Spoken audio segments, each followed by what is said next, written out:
Hi everyone. This might come as a surprise, but we're reviewing the Tortured Poets Department today. I think it's a pretty interesting album overall. For reference, I don't think this album is bad. I might say critical or to a degree negative things about it, but I don't think this is a bad album. I don't even think Taylor has a bad album. I just don't think this album is as great as people have decided it is, but more on that later. I'm actually a pretty big fan of some of Taylor's music. My grandma got me this album, and I'm actually pretty happy with it. I mostly listen to metal, but, like, by my standards for contemporary music, it's actually really good. I just think this album is.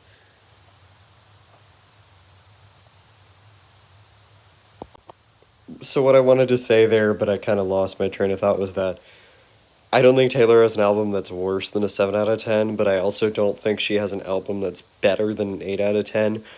She's remained super consistent, really jumping from a ton of different styles of music, but I also don't think anything she's ever done is like that impressive. I almost feel like if she puts out a greatest hits album, it's going to be better than really any singular record she's ever made. Kind of like Queen in that matter, actually. So I don't think this album is bad by any means. I just think it's kind of overrated. Here's why. This album is long. It's so long. Like even not the 2 hour version of it to me is too long and pretty bloated.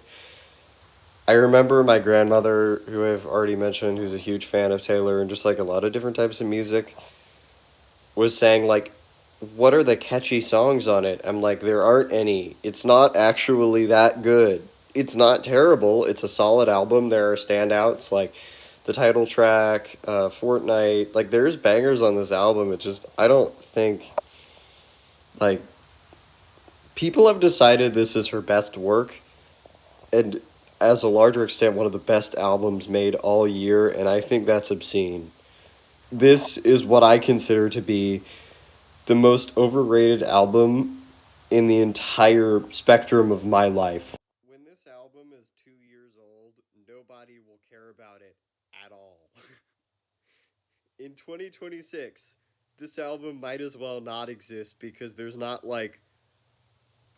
reason for an 8 out of 10 album to be this worshipped. If any other artist released this album, nobody would think it would be this good.